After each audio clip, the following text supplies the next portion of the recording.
Welcome to GovCast. I'm Ross John Fortune. Recently, at CR Space 2025, I spoke to Rear Admiral Chad Cary, Director of Marine and Aviation Operations and NOAA Commissioned Officer Corps. Rear Admiral Cary and I discussed the increasing importance of autonomous systems and artificial intelligence in NOAA operations. You'll also hear how the agency is collaborating with industry, leveraging emerging technology, and using AI to efficiently process large data sets. Thanks for joining me. Thank you for having me, Ross. Good to be here again at Sea, Air, and Space. Navy League puts on a great event. It's awesome to be able to wave the NOAA flag here this year again. Yeah, how does it feel, going off script immediately, how does it feel sort of being part of that when it's such a Navy forward event, and obviously the Marine Corps and Coast Guard as well, but it really is a Sea Service Navy thing. Yeah, I mean, we've been working with the Navy since we came into being. So our roots trace back to 1807 when we started surveying the coast. We've been with the Navy during every World War. So it's a very natural partnership for us. And I know certainly this event is so much about that sort of partnership and collaborations and all the stuff across the sea service and stuff. Can you talk about that, a little bit more as to what you're doing now with Navy, particularly in the marine domain awareness situation?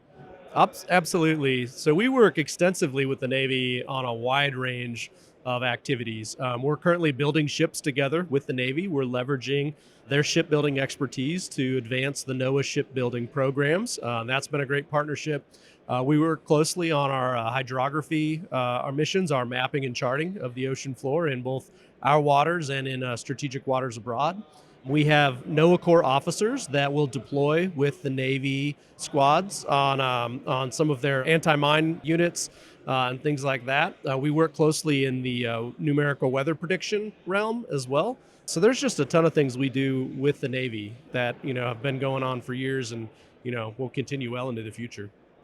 I've been talking a lot during these few days about autonomous and AI, something we talked about last year. What is sort of the state of autonomous and AI in your portfolio right now, and how is it evolving? AI is going to continue to be a priority area, and actually with the new administration that's come in, they've emphasized that in several different ways.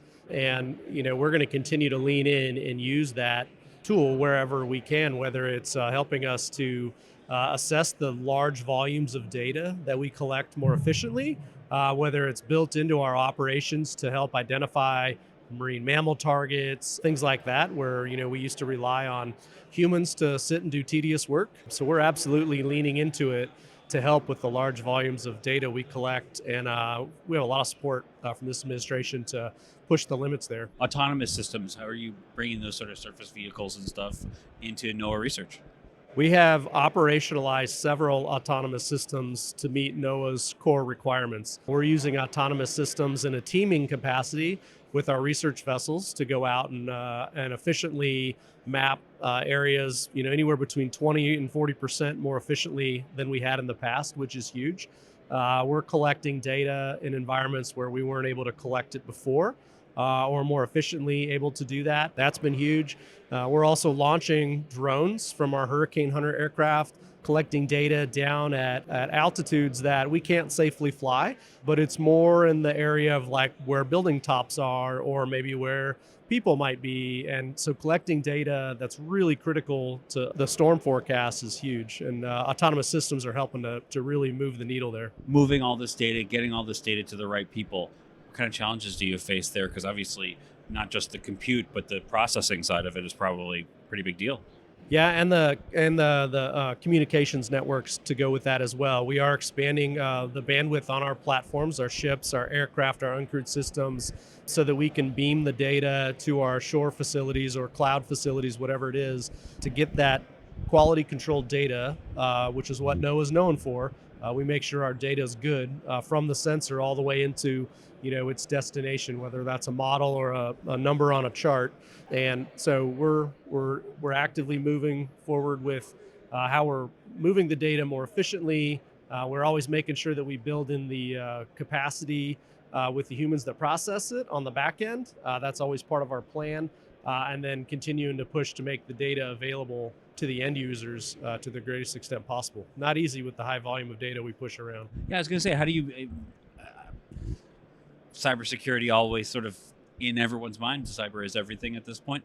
They keep it safe, all that data. Well, we follow all the requirements that we need to make sure that we're keeping our communication systems safe, our servers, our IT systems and whatnot. But NOAA is also very much known for making data publicly available. And that's a huge benefit to our partners that are interested in creating products with the data, making different versions of weather products with the data. That is something NOAA is known for, being able to get free information, credible information, available for the public to use however they like. Some of them use it in an entrepreneurial way, and others will use it, for basic public safety activities. Yeah, for sure. I'm sure. Again, these sort of awareness of this stuff is critical for so many people. Strategically, where are things moving? I know.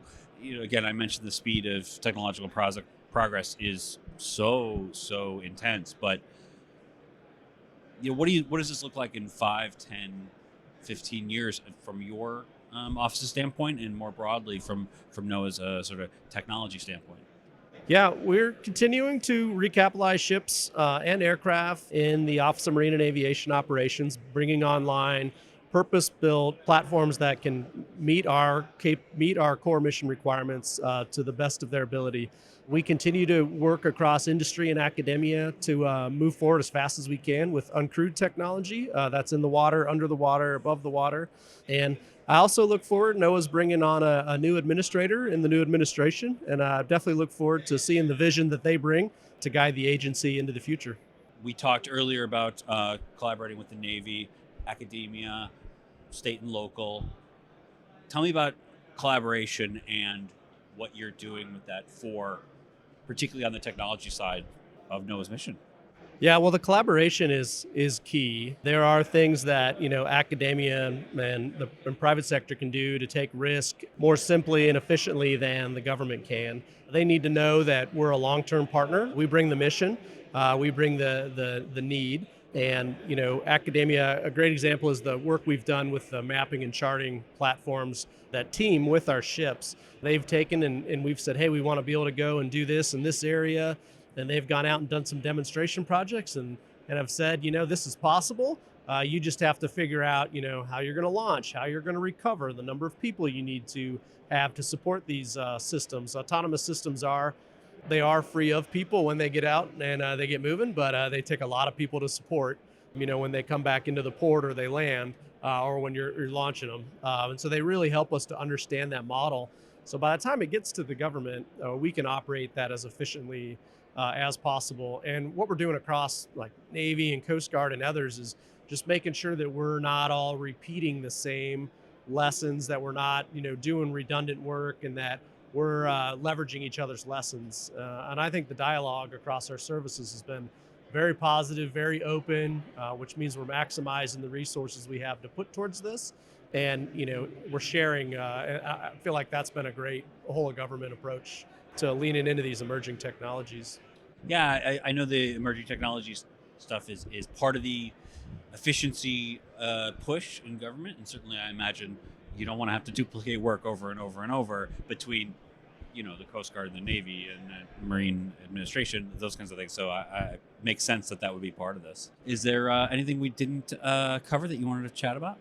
No, I think we covered most of it. Thank you for the chance to get to talk to you and catch up. And we continue to lean in and do great work for the country, and excited to be here at Sierra and Space to talk about how to do that with some of our partners. Yeah, it's been a good show. Well, again, thanks so much for doing it. All right. Thank you, Russ. GovCast, along with Cybercast and HealthCast, is a production of GovCIO Media and Research. For more podcasts and to check out the other shows, head to govciomedia.com.